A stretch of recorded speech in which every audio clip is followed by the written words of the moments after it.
गौरी गांव की एक बहुत गरीब औरत थी। वो अपनी बेटी के साथ अकेले रहती थी। एक दिन उसकी बेटी ने उसको आकर कहा, माँ, मुझे आपकी बहुत ज़्यादा याद आती है। आप प्लीज़ जल्दी घर आ जाइएगा ताकि हम साथ खाना खाएं।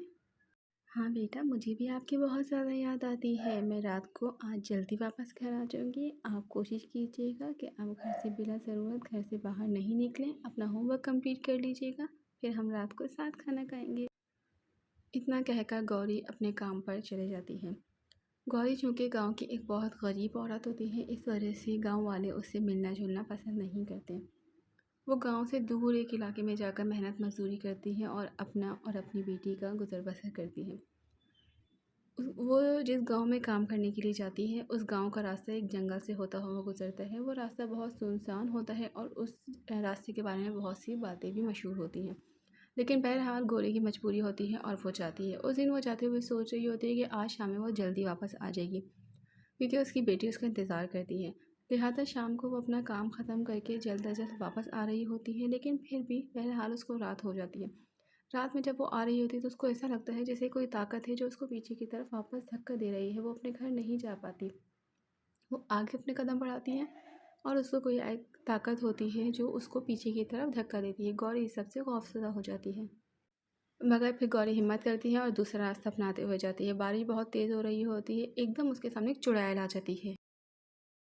आज मैं बहुत भूखी हूँ और मैं बहुत देर से किसी का इंतज़ार कर रही थी। अब तुम आ गई हो और मैं तुम्हें खा जाऊँगी।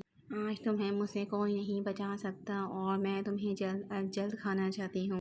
आप मुझे खा लीजिएगा, लेकिन बराए मेहरबानी आप मेरी एक इल्तिजा मेरे घर में मेरी एक छोटी बेटी है जो बिल्कुल अकेली है। उसका मेरे सिवा कोई नहीं है। आप मुझे थोड़ी सी मोहलत दे दीजिए कि मैं उसको ज़िंदगी गुजारने की कुछ बातें समझाकर और आखिरी बार अपने हाथ से खाना खिलाकर आपके पास वापस आ जाऊँ।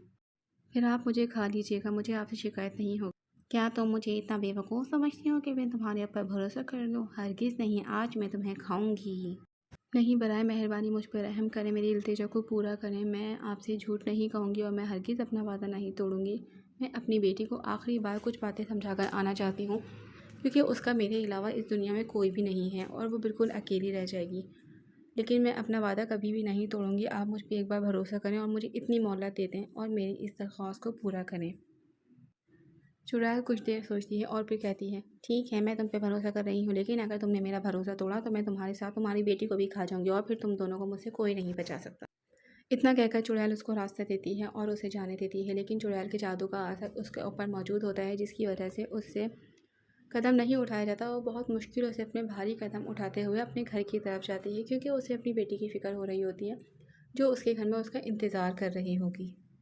गौरी ये सोचते हुए जाती है कि वो अपने घर जाकर अपनी बेटी को क्या कहेगी और किस तरह से समझाएगी, लेकिन क्योंकि उसने वादा किया होता है और वो कभी भी वादा खिलाफ़ी नहीं करती, ना वो वादा को तोड़ती है, इसलिए वो अपनी बेटी के पास जाती है। माँ, आप आ गई। मैं कब से आपका इंतज़ार कर रही थी और मुझे बहुत भूख भी लग रही थी। आपने बहुत देर कर दी आने में। बेटी, मैं आ गई, तुम परेशान नहीं हो। अब हम साथ खाना खाएंगे और घबराए नहीं करो, अब तुम बड़ी हो रही हो। बस मेरी कुछ बातों को हमेशा याद रखना, कभी झूठ नहीं कहना और ना ही किसी को धोखा देना, हमेशा अपना वादा पूरा करना। बैठ के खाना खाते हैं और उसके बाद गौरी अपनी बेटी को समझाती है, अपना ख्याल रखा करो, हर किसी पर भरोसा नहीं किया करो, कभी झूठ नहीं बोलना और अपना वादा कभी नहीं। कुछ बातें गौरी अपनी बेटी को समझाकर, उसको सुलाकर और उसे प्यार करके अपना वादा पूरा करने चुड़ैल के पास चले जाती है। बोझल कदमों के साथ वो ये सोचते हुए जाती है कि आज उसका आखिरी दिन है अपनी बेटी के साथ, लेकिन वो वादा कर चुकी है और वो वादा नहीं तोड़ती, इसलिए वो चुड़ैल के पास जाती है और उसे कहती है। चुड़ैल उसको देख के बहुत ज़्यादा हैरान होती है और अफसोस करती है कि उसने एक नेक औरत के ऊपर शक किया और उसे परेशान पास आकर कहती है, मैं आपके पास आ गई हूँ अपना वादा पूरा करने के लिए। आपका बहुत शुक्रिया। अब आप चाहें तो मुझे खाकर अपना पेट भर सकती है, मुझे आपसे कोई शिकायत नहीं। नहीं नहीं, तुम मुझे माफ़ कर दो, मैंने तुम्हारे ऊपर शक किया। तुम एक बहुत नेक औरत हो। तुम जाओ, हमेशा अपनी बेटी का ख्याल रखना और उसके साथ खुश रहना। गौरी कुछ सोचती हुए जवाब देती है, नहीं, ऐसी कोई बात नहीं है, मेरे दिल में आपके लिए कोई शिकायत नहीं है। मैंने अपना वादा किया था आपसे और मैं अपने वादे को पूरा करने के लिए आ गई। नहीं नहीं, मुझ पे रहम करो, मुझे माफ़ कर दो, मैं तुम्हारी एहसानमंद रहूँगी। मुझ पे रहम करो, बराए मेहरबानी मुझ पे रहम करो, मुझे तुम माफ़ कर दो।